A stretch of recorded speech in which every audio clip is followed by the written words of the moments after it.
예, 오늘 말씀은 요한복음 11장 28절에서 37절. 이 말을 하고 돌아가서 가만히 그 자매 마리아를 불러 말하되 선생님이 오셔서 너를 부르신다 하니, 이, 이 나사로의 죽음에 대해서 6일 동안 혹은 5일 동안 이렇게 묵상을 하게 되는데, 오늘 세 번째 날입니다. 이 마리아와 마르다와 나사로 이 삼남매는 예수님과 아주 친밀하게 친하게 지냈던 것을 알 수 있습니다.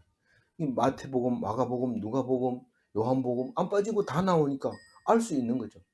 이 사람은 이렇게 얘기하고 저 사람은 저렇게 얘기하고, 그렇게 네 사람 다 각각 이 마리아와 마르다와 나사로에 대해서 이야기하고 있지만, 분명히 세 사람 삼남매는 부모 없이 세 사람이 모여서 살고 있었던 것이 분명한 것 같아요. 왜냐하면 또 누가 부모가 있다 할지라도 이 예수님이 그곳에 가서 머무르기도 하고 밥을 먹기도 하고 이야기를 나누기도 하고, 그런 것을 보면은 아주 사랑했던 것은 사실인 것 같아요. 더더구나 예루살렘에서 한 5리쯤 떨어져 있기 때문에, 그리고 예루살렘이 잘 보이는 감람산에 있기 때문에, 그래서 우리는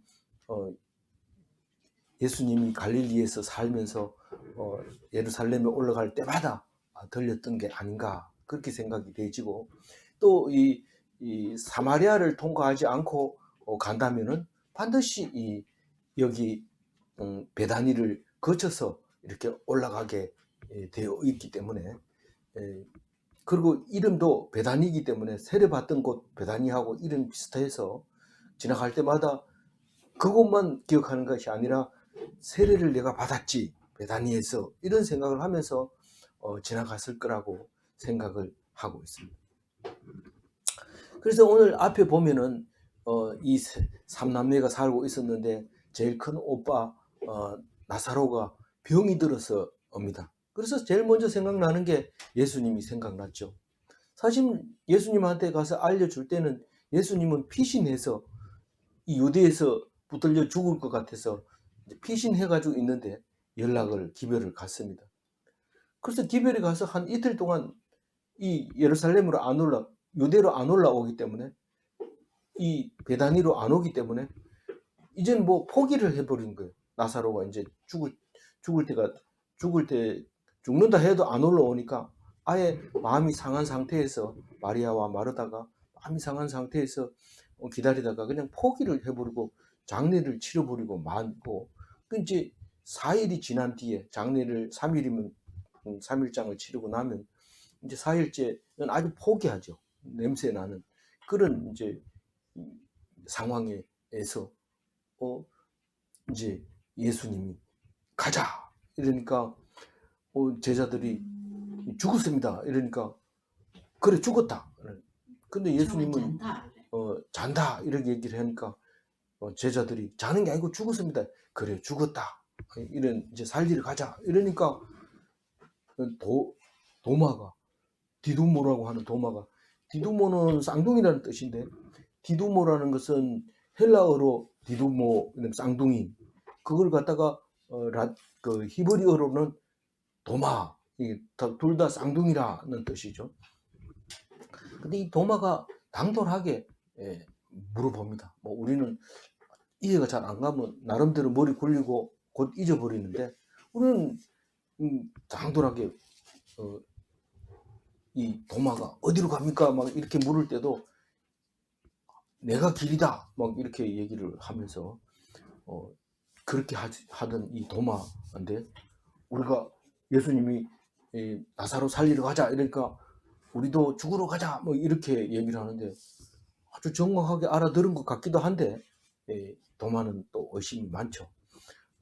그래서 그 예수님과 죽을 각오를 하고 잡혀 죽을 각오를 하고 유다로 돌아가자 이런 말이기도 하고, 나사로가 죽었으니까 우리도 뭐 별로 살고 싶지 않다 뭐 이런 의미를 가지기도 하고, 그렇게 생각할 수 있는 그 말을 했던 것을 기억할 수 있습니다. 근데 오늘 말씀은 어제 27절에 뭐라고 말했길래 이 말을 하고 돌아가서 이렇게 얘기하냐면은, 예수님이 온다고 하니까 마리아는 상주로서 막 슬픈 표정을 짓고 있는 거죠. 예수님이 온다 이런데도 나는 뭐 그거는 귀에 안 들어오고 오빠 나사로가 죽은 거에 대해서 통곡을 하고 온다고 하는데도 앉아가지고 계속 웁니다. 그게 빈소 앞에서 우는 거죠. 울고, 원래 상주는 그 조문객을 보고 인사를 안 합니다. 그냥 조문객은, 상주는 뭐 슬플 테니까 안 보고 빈소부터 보고 나서 상주한테 가서 간단하게 얼마나 상심이 크십니까 하고 인사하고 나오면 되는데, 붙들고 앉아가지고 막 이렇게 해도 안 됩니다. 조문객은. 그래서 상주는 보통 앉아가지고 계속 슬퍼하기만 하죠. 상주가 적은 외아들을 돕거나 이러면은 뭐 곡소리를 녹음기 틀어놓고 하기도 하고, 뭐 아니면 곡하는 사람, 돈 많은 사람은 곡하는 사람 부르다가 3일 동안 내내 우는 소리를 내고 이렇게 하는 건데, 이 마리아는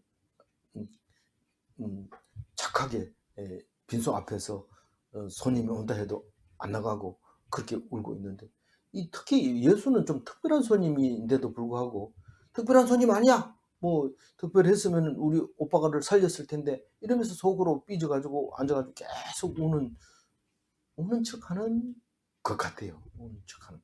사실은 뭐 죽은 거 울은다고 뭐 돌아오는 것도 아니고, 뭐 위문하러 온 사람들도 이 사람아 그만 울라, 자네는 너무 많이 울면 쓰러지네, 기진하니까 먹고 울라 이러면서 막 이렇게 하면서 울지 못하게 하는데, 점점 더 울고 난리 나죠.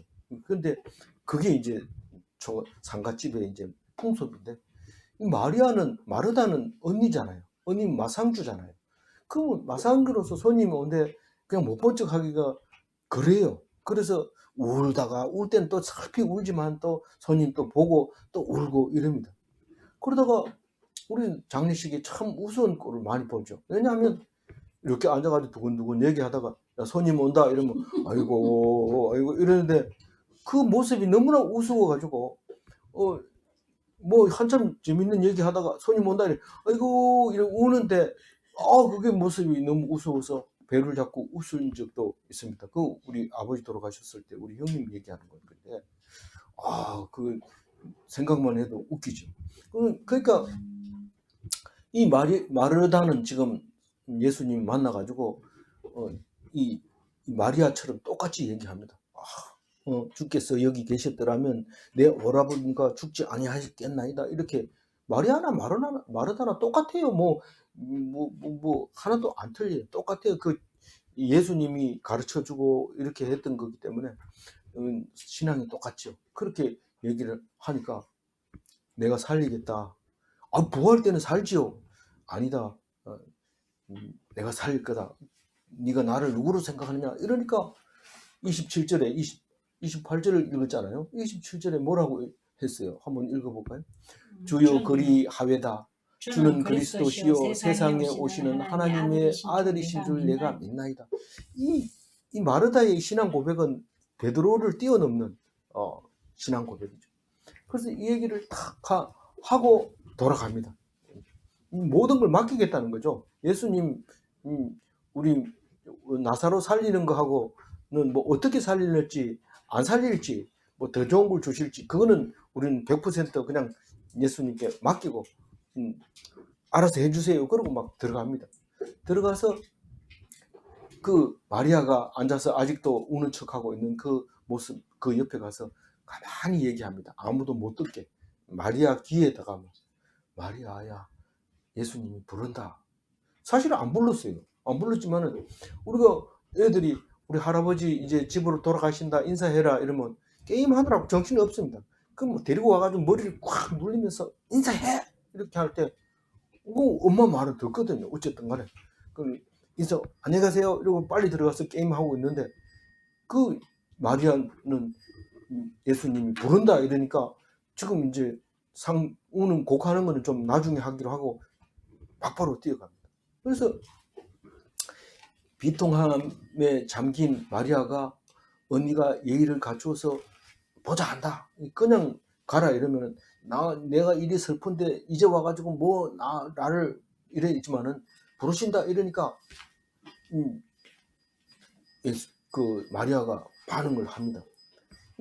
그렇게 가만히 이 뜻은 공개되지 않는 자기의 마음으로 말하고 있는 마르다의 말이죠. 그래서 마르다가 마리아를 그렇게 얘기하니까 예수님이 부르는 말에는 본능적으로 튀어오르는 거죠. 바로 반응을 하는데 29절 읽어봅니다. 마리아가 이 말을 듣고 급히 일어나 예수께로 나가매.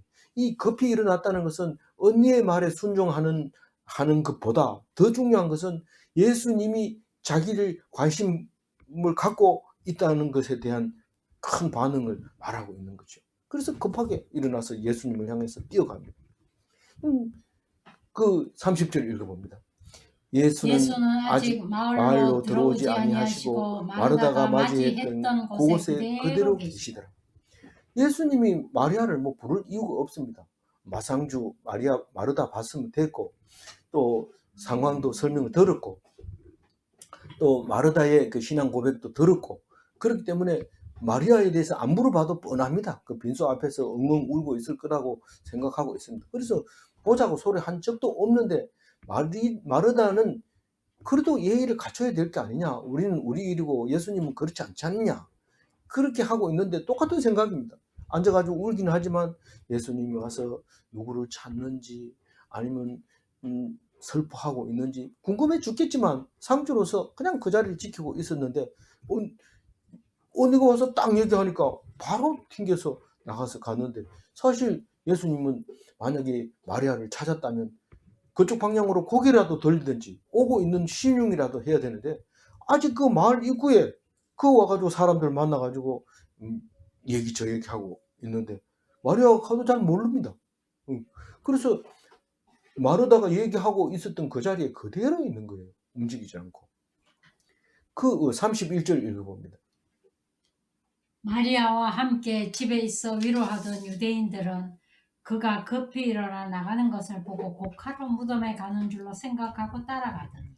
우리 그 장례식 때 상주들이 우는 소리를 가만히 들어보면요, 그 죽은 사람은 안중에도 없습니다. 얼마나 고생스럽게 하다가 그 고통을 이제 다 내려놓고 이제 편안한 곳으로 가서 이제 주무시는데 영면에 들어갔는데, 우리도 이제 때가 되면 곧 만나겠죠. 우리 길어봤자 20년밖에 안 되는데 잘 참고 계시면 그때 가서 봅시다. 우리 기억력이라는 것은 그래 빨리 안 없어지잖아요. 이러면서 만나서 그때 가서 하지 못했던 얘기 다 합시다. 이렇게 해야 되는데, 그 우는 사람 기도 들어보면요, 참 그 죽은 사람하고 관계 없습니다. 이 못된 사람아, 어찌 같이 이 100년을 살자 해놓고 먼저 가는가, 이 못된 사람 이러고 원망하고 나 혼자 어떻게 살라고 뭐 이러는데, 어떻게 살기는 어떻게 더 잘 살아요. 그러니까 근데 그런 얘기를 하면서, 근데 가끔 가다가 그 사람이 그리워서 막 무덤을 향해서 뛰어가는 경우도 많이 있습니다. 상주들이 자꾸 울다 보면은 점점 격해지면서 그 혼자서는 도저히 안 되겠고 무덤 앞에 가서 무덤이라도 쥐어 뜯으면서 울어야 되겠다 하면서 뛰어갑니다. 그럼 우리 보통 상주들이 그렇게 정신이 없을 때 사람들이 이제 부주해가지고 와서 손님들 대접하기 위해서 술도 만들고 이렇게 해서 장례식을 치르는데, 상주가 쓰러지면 안 되니까 또 먹이기도 하고 또 어디 급하게 막 무덤으로 뛰어가면 같이 따라가기도 하고 막 이렇게 하죠. 그 예수님이 이 마리아가 막 집에 있다가 갑자기 벌떡 일어나더니 막 뛰어가는 거예요. 가만히 얘기했으니까 사람들이 모르죠. 뭐라 해야 되지? 이게 지금 무덤으로 뛰어가는구나. 누가 따라가야지. 그냥 놔두면 안 된다. 가서 쓰러지면 어떻게 하냐. 이러면서 이제 유대인들이, 조문객들이 같이 따라갑니다. 같이. 그래서 야야, 네가 먼저 가라. 내 따라갈게. 이러면서 막 이래 떼거리로 이제 마리아를 따라가는데 32절 읽어봅니다. 마리아가 예수 계신 곳에 가서 배웠고 그 발 앞에 엎드려 이르되 주께서 여기 계셨더라면 내 오라버니가 죽지 아니하였겠나이다 하더라. 똑같은 말을 합니다. 뭐 마리아하고 마르다하고 뭐 다를 게 하나도 없죠. 똑같이 여기 계셨더라면 이러면서 뭐 원망 비슷하게 얘기를 합니다. 그렇지만 우리가 마르다 이야기할 때 묵상을 했습니다만은 능력은 믿되 자기들을 사랑하는 것은 안 믿습니다. 자기를 사랑하고 있다면 와서 안 죽게 했어야 될 거 아닙니까? 능력은 내가 믿지만은 그럼 여태까지 능력을 믿고 따라온 거지 예수를 믿은 건 아니죠. 사랑인 건 아니다. 예수가 예수의 능력은 믿었지만 자기를 사랑한다고 하는 것은 믿지는 않았죠. 사실은 우리가 믿음 속에서 그냥 예수님이 우리를 위해서 죽었다 이거 믿는 것은 쉽지만 예수님이 나를 사랑한다는 것은 진짜 특별한 믿음이고 특별 은총이죠. 예수님이 나를 사랑한다는 것을 믿는다는 것은 우리를 위해서 죄를 위해서 죽었다는 것은 뭐 어쩔 수 없이 법적으로 종교 법적으로 내 죄가 없다 하는 거에 대해서는 참 좋은 얘기고 그것은 안 믿는 게 손해죠. 난 믿는다. 그리고 신앙 고백을 하고 맨날 묵상할 때마다 신앙 고백하지만은 하나님이 나를 사랑한다는 걸 못 느끼니까 그렇게 슬프고 힘든 거예요. 근데 예수님이 딱 사랑한다는 걸 알면은 슬픈 일이 일절은 없습니다. 있을 수가 없어요. 그거를 이제 여기서 얘기하는 거죠. 여기 계셨더라면 오라버니가 죽지 아니하였겠나이다. 이렇게 얘기하는 것은 처음 만나자마자 이 얘기하고 싶어가지고 죽을 뻔했는데 얘기를 딱 하니까 바로 막 만나자마자 이 얘기를 하는 거죠. 근데 이 자세가 어떤지 봅니다. 자세가 그 발 앞에 엎드려 이런 얘기를 합니다. 그 발 아래 엎든다는 얘기는 성경의 여러 곳에서 나옵니다만은 거의 대부분이 똑같은 원리로 사용되어지고 있습니다.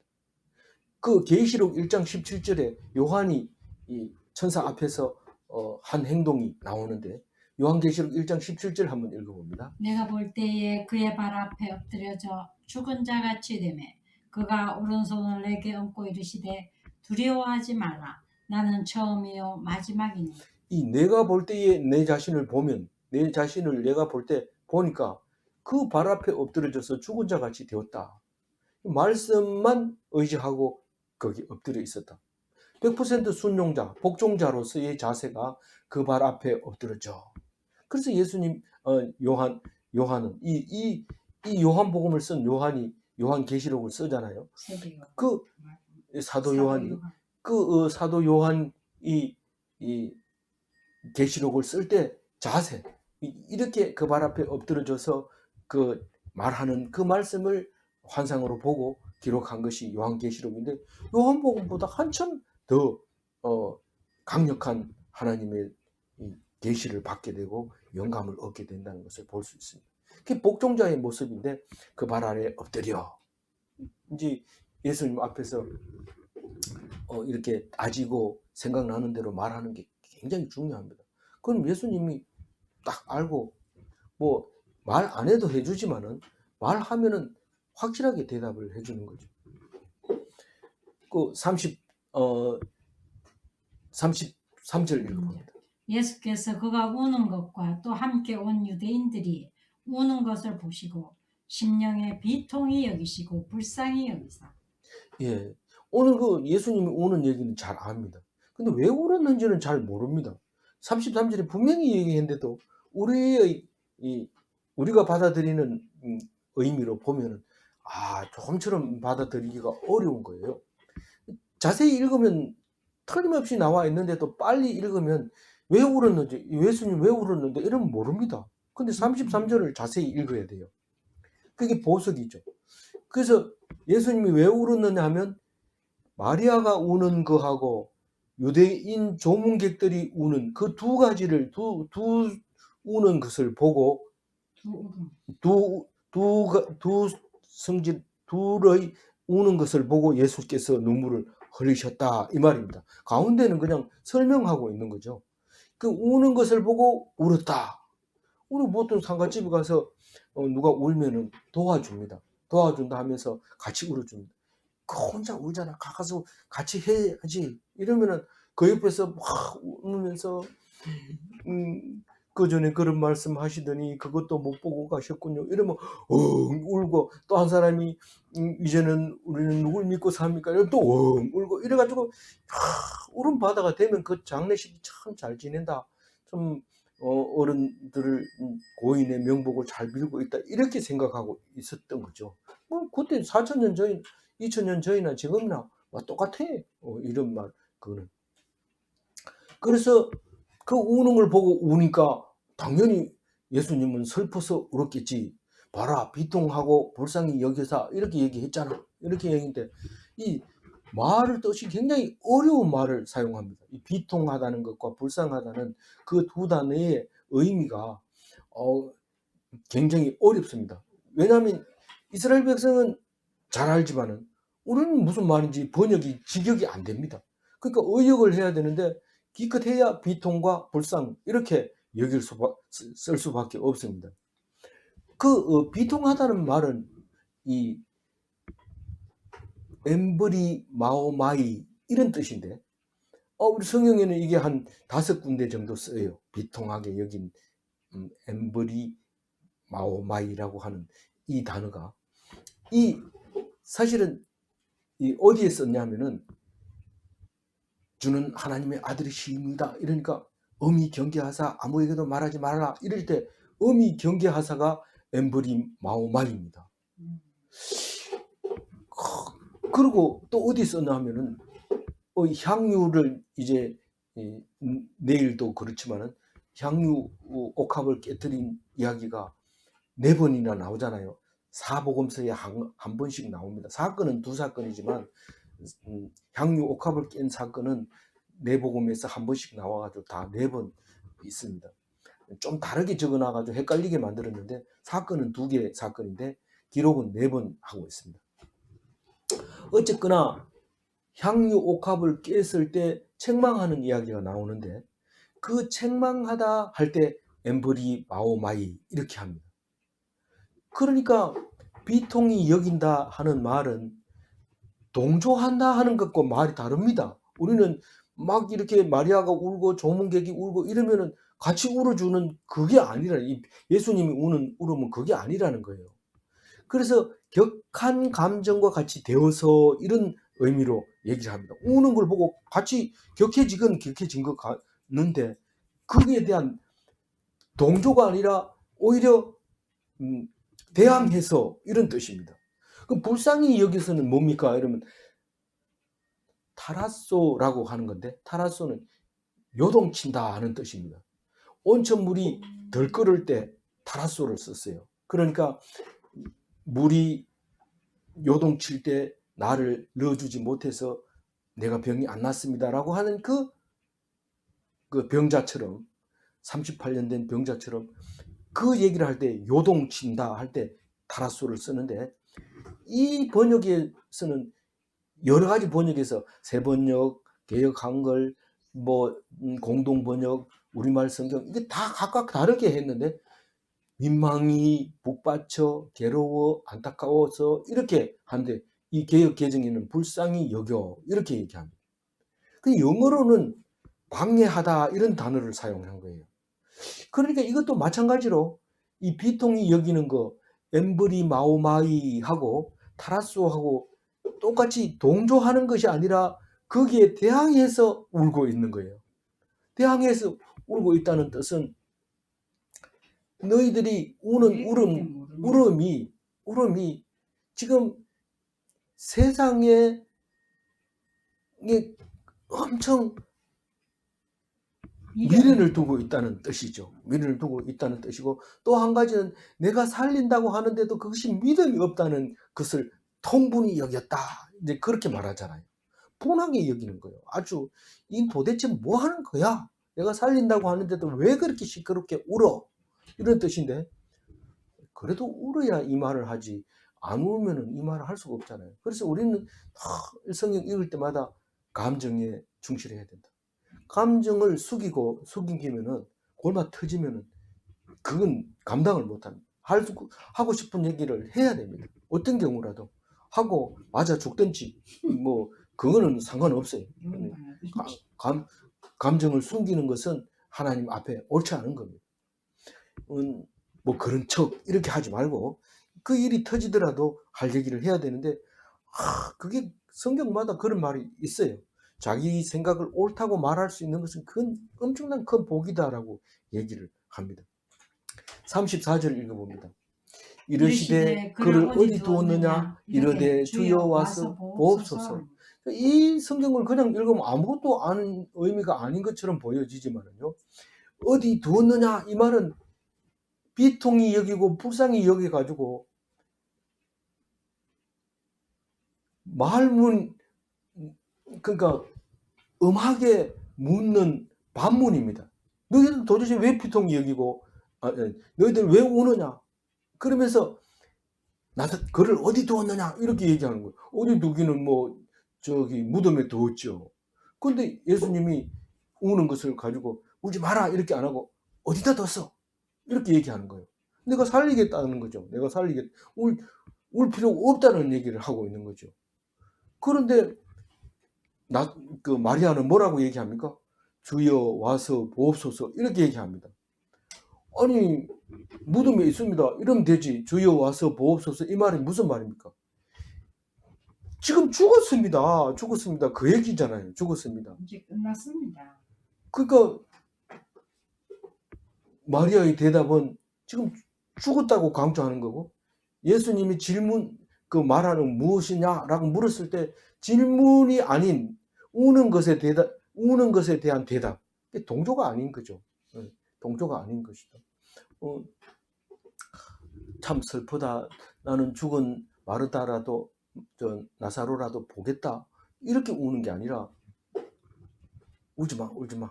어디다 놔뒀어? 이런 겁니다. 어디다 놔뒀어? 어떻게 하겠다고요? 살리겠다고. 울지 말라는 거죠. 근데 그 얘기를 안 합니다. 그리고 같이 울어줍니다. 왜 도대체 그럽니까? 35절 예수께서 눈물을 흘리시더라. 그 흘리는 눈물은 무엇 때문에 흘리는지를 36절, 47절에 얘기를 하고 있습니다. 그게 사랑의 눈물이다라고 사람들이 다 그렇게 생각하고 있죠. 그는 유대인들이 예수님을 불신하는 데 대한 오해죠. 이거는 얼마나 사랑했는지 죽으니까 운다. 죽으니까 우는 게 아니라 너희들이 우는 것 때문에 속이 터져서 우는 거죠. 속이 터져서. 사랑하는 사람을 잃은 상실감에서 오는 눈물이 아니라 세상에 미련을 두는 사람들의 안타까움, 그 마음과 다시 살리리라 하는 그 말씀을 믿지 않는 분노와 조문객들의 눈높이에 맞춘 눈물입니다. 이 눈물을 안 흘려버리고 나는 원래 하나님의 아들이니까 나는 울질 않아 이렇게 해버리면 사람들이 다 도망가고 옆에 사람이 없습니다. 같이 울 때 이 사람은 덕분한 사람인데 어떻게 울었을까? 그건 무슨 말일까? 이렇게 말하게 하려고 그렇게 같이 우는 거죠. 그래서 원래는 이게 나사로를 사랑하니까 울었다 이렇게 사람들이 말하고 일부는 그렇지 않단 말이에요. 36절 37절 같이 읽어봅니다. 그중 어떤 이는 말하되 맹인의 눈을 뜨게 한 이 사람이 그 사람은 죽지 않게 할 수 없었더냐? 36절 아까 읽은 거죠? 예. 예, 읽었다고. 제 기억에는 없는데 어쨌든 읽었어요. 그럼 읽은 것 같아요. 학교에서 내가 받은 거. 예. 그래서 무슨 말입니까? 이게 37절을 말하게 하려고 35, 36절을 그렇게 한 거예요. 눈물을 흘리니까 사랑한가 보다. 그런데 아니다. 딴 사람이 대본의 옆에서 바로 얘기합니다. 그게 없었더라면 이 얘기가 37절이 나오지를 못해요. 37절이 뭐라 하냐면 어떤 사람이 야, 맹인의 눈을 뜨게 한 사람이 왜 나사로를 못 살리냐? 지금 나사로 죽었다고 오는 거 아이가? 그렇다면 맹인의 눈을 뜨게 한 사람이 자기 친한 사람, 사랑하는 사람 그것도 못 죽게 할 수 없었냐? 이렇게 말하는 거죠. 근데 이게 그냥 하는 말이 아니고 예수님이 바로 이 말을 듣고 싶어서 지금 울고 그러신 거란 말이에요. 비통하시고. 이게 이상하다. 이게 바로 생장점, 믿음의 생장점인데 이게 불신에서 믿음으로 가는 길입니다. 이상하다. 이렇게 하는 게. 그래서 믿게 하려는 하나님의 뜻, 그 믿으면 하나님의 영광입니다. 기적이죠. 예수를 믿는다는 거. 죽었다 살아나는 예수님을 믿는다는 건 기적이죠. 믿는 게 기적이지. 예수님이 죽었다 살아나는 건 처음부터 얘기했기 때문에 그건 기적이라고 말할 수 없습니다. 그러나 그것을 믿는다는 것은 기적적인 일이죠. 그게 기적이 일어나는 것보다 믿는 것이 더 힘든 건데 그게 기적이죠. 그래서 능력이 없어서 죽게 하고 우는가? 이런 불신에 대한 의문을 갖게 되죠. 불신에 대한 의문. 누구든지 다 이 예수님은 이 흑우다, 흑우다, 픽션이다 이렇게 해가지고 그거를 찾다가 그리스도인이 된 사람이 한두 사람이 아니고 그것을 찾다가 엄청난 작품, 배너라든가 뭐 이런 작품을 만들어내는 사실을 보게 되는데 훌륭한 성경신학자 중에서도 흑우다, 픽션이다 이렇게 생각하고 달려들어서 연구하다가 그 그리스도인을 멋진 그리스도 신학자가 되는 경우도 있는데 우리는 그냥 예수님이 믿으면 복 받는다 이래 난 믿을게 이러고 날마다 나가서 헌금하고 봉사하고 안 빠지고 이렇게 했을 때 이게 뭐야? 우리 믿었는데 뭡니까? 이렇게 할 때 뭡니까? 이럴 때 신앙이 들어가지. 그동안 했던 건 아무것도 아니에요. 그건 했던 건 아무것도 아니에요. 그래서 그것을 딱 생각하게 하고 의문을 가질 때 하나님께서 우리에게 보석, 금 이런 거 주는 거죠. 귀한 거를. 그래서 오늘 35절 예수님 울었던 거에 대해서 정리를 하면요. 세상 사람들은 죽은 사람의 형편을 모르고 그냥 막 우는데 많이 우면 많이 울수록 자기가 서러운 사람이니까 많이 울죠. 죽은 사람하고 관계없이 우는 겁니다. 근데 천국에 입성했다는 사실, 죽은 사람이 천국에 입성했다는 사실을 알면은 오히려 기뻐해야 되는 거죠. 그러니까 진짜 은혜로운 장례식은요. 잔치집입니다. 우리 고인 만나러 가기 얼마 전이잖아. 우리 얼마 안 남았잖아. 우리도 가야 되잖아. 그 속에서 우리는 화목하게 기쁘게 살아야 되지 않겠는가. 그렇게 하는 그 상가집이 잔치집 같죠. 장례집이 잔치집. 우는 소리도 안 들리고 웃는 소리와 기뻐하는 소리, 서로 위로해주는 소리, 이 소리가 가득하고 찬송 소리가 넘치는 그게 기독교인의 장례 문화죠. 오늘 이걸 보고 너무 많은 것을 생각나게 했습니다. 그래서 오늘 나눌 때 특별히 예수님은 왜 사람들의 울음을 비통하게 여기고 불쌍하게 여겼습니까? 이랬을 때 대답할 줄 알아야 돼요. 예수님은 왜 우셨습니까? 그 대답할 수 있어야 돼요. 오늘 이 말씀으로 좋은 나눔 되시길 바랍니다. 기도하겠습니다. 하나님 감사합니다. 예수님이 흘리신 눈물은 우리가 생각하는 그런 눈물이 아니라는 것을 말씀해 주시면서 우리가 장례식에서 많이 울수록 장례식을 잘 치렀다고 말하는 그 어리석은 내세를 가지고 있는 그런 사람들의 생각을 정리해 주시고 우리가 하나님 앞에서 온전히 감사와 찬송만 우리에게 있고 살려주신 하나님의 영광만 우리에게 있다는 것을 깨닫게 해주시니 감사합니다. 이 말씀 붙잡고 두려워하지 말게 하시고 걱정하지 말게 하시고 기뻐하게 하여 주옵소서. 감사하고 우리 주 예수 그리스도 이름으로 기도 올리옵나이다. 아멘.